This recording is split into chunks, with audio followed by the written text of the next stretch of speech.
Thanks for joining me today. This video is about how we transformed our backyard into a beautiful garden. First, we took down two very huge pine trees. They were enormous, like 40 feet or more. Then I had the backyard bobcatted, removing all the pine needles and roots. Then I designed our backyard how I wanted it, so I shared my vision with a landscaping company to install a pond. Here they are digging in the hole for the pond and putting in the pump. I also had a waterfall and stream installed. And I selected boulders that were mountain rock rather than fieldstone. I had a large sitting stone put on the front of the pond just so that we could sit there and look at our garden. And then we selected a few plants just to get things started in our garden. It was a very exciting day when they turned on the waterfall. We just like, wow, the vision is starting to come to life. And look at the lights at night. They shimmer like fire against the rocks. It's pretty cool. And this is all that the landscape company installed. All the rest we did ourselves. I wanted a tumbling waterfall rather than sheet waterfall with a split rock in the middle, a meandering stream, and then going into a pond that was not a circle. I really do not like the ponds that have all the rocks that go all the way around. It almost looks like a dog grave or something. So I really wanted it very natural looking. So we flanked the pathway with two lollipop trees and put in some step stones beside the waterfall. Eventually we did go all the way around. Particularly like the pine we put on the top, the two fat Alberts. They're just perfect. They look like two spires of a castle on top. And I really endeavored to naturalize the garden, so I put a lot of plantings all around the rock edge and tucked in the liner so that it wouldn't be visible after we were done. Next, I had a patio poured right up to the edge of the pond. I wanted to be able to sit there on the edge of the pond and watch the fish swim around and just really enjoy our water feature. In no time at all, our water lilies started to bloom.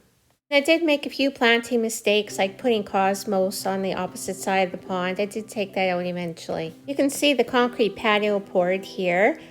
And the first season was the toughest for weeds and grass seeds in the soil. It was just really tough to stay on top of it in the first year. You can see how beautifully the water flows down the stream here into the pond. We did also install some koi. And we do have to bring them in over the winter. I only did that the first season or two, and then I gave them away. And we added more water plants and also tried to naturalize it. We gathered some driftwood and laid it around the garden as well, just to give it a more natural appearance. I really wanted it to look very serene, very natural in the setting rather than, man-made. And our sweet little Pebbles just loves going in the water. And here you can see where we had a stone patio put in with a fire pit. And you can see the boulders along the left side there as well. We wanted to have some balance to our yard. And my son Jay made this little bridge. So we put black mulch on the two outsides of the garden and natural cedar mulch in the center. And this is how it looked at the end of the first year. I think it was a pretty nice result. And this is spring of the second year. You can see my fat Alberts got winter burnt on the top. And we were just so excited to turn on the waterfall. I always tape it every year. It's just a thrill for us to turn on our waterfall after a long winter. And you can see how most things are just slowly coming to life on the borders. Here you can see the natural driftwood we collected. There's a large log on the right side and one right across the top of the waterfall. I really wanted the start there to look really natural on the top. It is one of the happiest days of the year when we turn on our waterfall. It's just such a sign of spring to us, and we just get a small thrill every time we do that. And I found some small scale statuary that lent itself very nicely to our stream and pond. I haven't put the boat in there yet, but I will. And I just think the scale is just right. I really like adding small, more classic looking pieces. I planted plants that had reeds around the border of the pond, and in this case it was irises, and boy, they were just so beautiful, particularly in the first year. It was such a great spring. I tell you, everything was just coming up beautifully. I was like so excited for my plans for the coming year and my new planting scheme for this year. And then lo and behold, this gorgeous spring turned a little nasty and we had a huge dump of snow. So it can just really turn on you and you have all these plans, and then guess what? You have to put them on hold for a little bit, but it was still really beautiful. I added a lot of ground cover this year and I planted a bunch of fruit trees. I planted a couple pear trees, couple cherry trees, and other fruit bearing bushes. My husband likes to go through the garden kind of graze, so that's why we put all the fruit bearing plants in. You can see a lot of the water plants really matured this year and grew and starting to fill in the pond very nicely. I really like that. It makes your water really nice and clean. You have less problems with algae when your water plants are really healthy and growing. And you can see the little fish swimming around in there.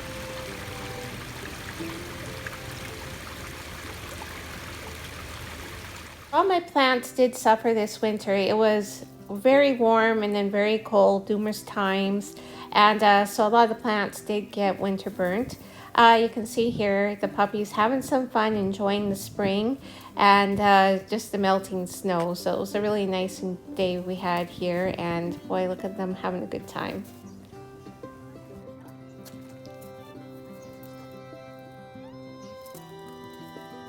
Can see a bunch of plants in the background that are covered. We cover them to protect them from the harsh winter, but even then, they didn't fare very well. They really got quite damaged over the winter.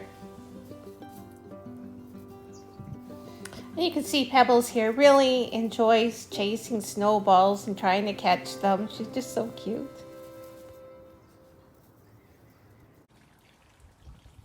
Up to this point, we have cleared out the stream, picked up the leaves and other debris that blew in over the winter, so that when we turn on the waterfall, that the stream doesn't wash all the debris into the main pond. You can tell by our excitement, even the puppies are waiting for the water to get turned on.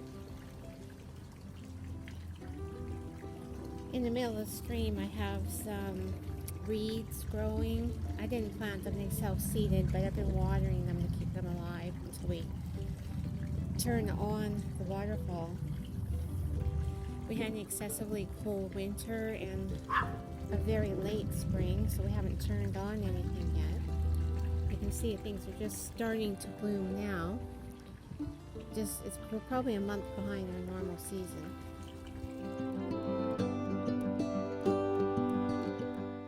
And I just love pink blossoms. I just can't help myself. So anything that blooms pink, you can be assured it's in my garden.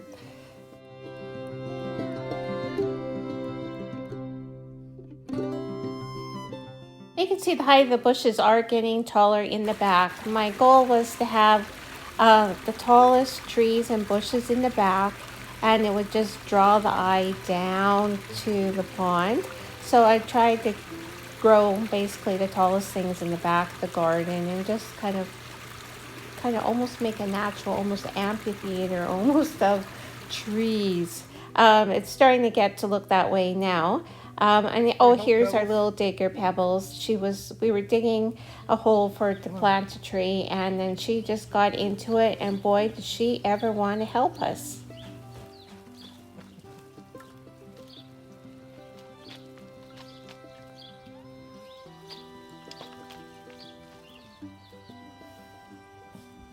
And boy, did she dig. She's just so tenacious, and we eventually had to pull her out of the hole because we just thought she was to the point of exhaustion, just still digging. I can do this on my own.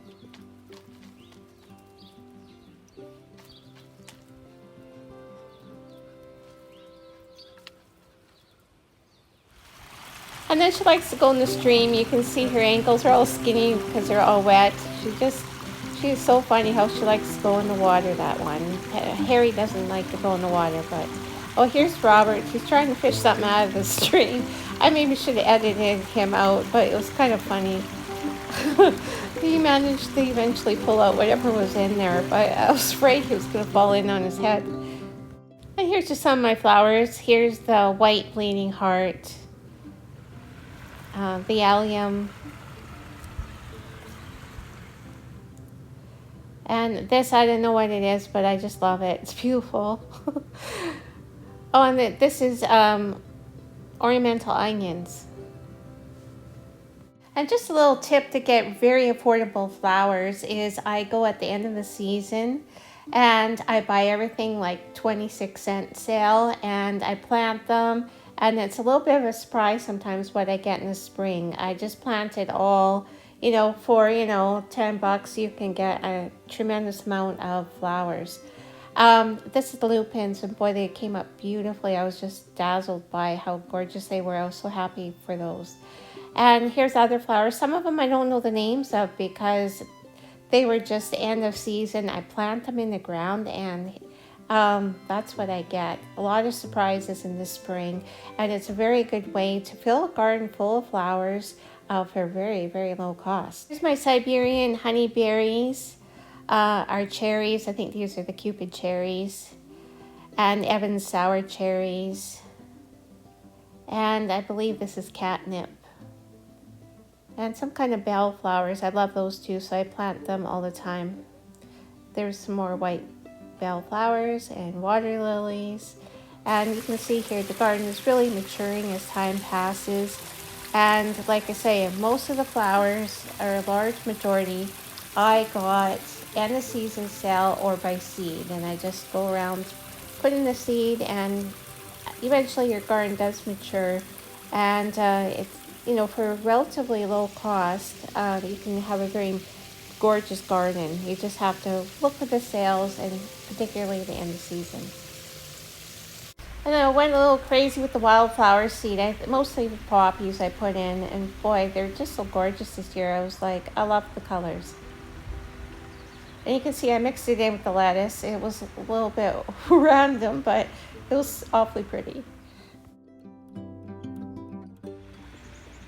We had just a bumper crop of cherries this year. Boy, did we have cherries and cherries. I almost regretted planting too many trees because then we have so much to harvest. But wow, it was just gorgeous color. And this is a side of garden I don't really show that often, but there's raspberries and rhubarb. That's my painting station actually on the concrete pad there. And just some other bushes. I'm actually going to redo that side of the yard maybe this coming season. But you can see how mature the cherry trees have gotten, and there's a little pathway around in there. And we do have a flagstone pathway. It kind of goes around in a figure 8. You don't often get to see there's a little portion of it there. So here I just tried to pan the entire yard just to give a big overview. Now you can see the height starting to come into play here. You can see in the middle there the cherry trees, and basically the plants kind of scaled down right to the water. So that was kind of my goal. A lot of height in the back coming down towards the front.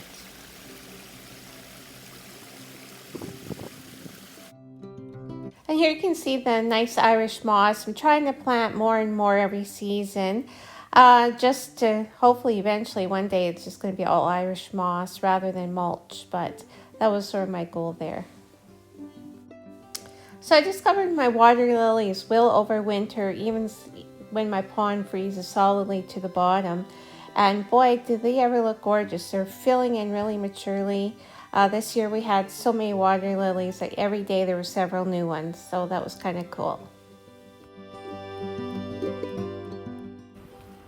And here's how the garden looks in the fall. I'm always a little sad to see fall come. I've got the waterfall off. I've packed in the top to protect it over the winter, and everything's turning kind of yellow and brown and gold. and then the snow hits. It's pretty. You can see some of the ornamental onions I leave there for winter interest. But I can't wait till spring comes to tell you that. Part of the beauty of having a pond is watching all the wildlife. And I don't know if you saw that, but there's ducks in my pond. They're just flying away. And I'm like, we just enjoy the wildlife, the little fish, even just the little dragonflies and the little animals that come to our garden. Now look at this snow. I just thought I would share that with you because you don't see that every day in some places, but this was a pretty heavy storm we had. I actually took the picture inside because it was so wet. In the spring, I use little water features to keep the water moving in my pond. Before we turn on the waterfall, we just kind of keep the water moving so it doesn't get stagnant. There's risk of snow and, the pond can still freeze. So I don't like to have the water running until we have, warm enough weather to turn it on. And here I can show you just how mature the pond has gotten with water lilies and reeds and just the abundance of water lilies this year. I was just like, wow, I can't believe it. There were so many.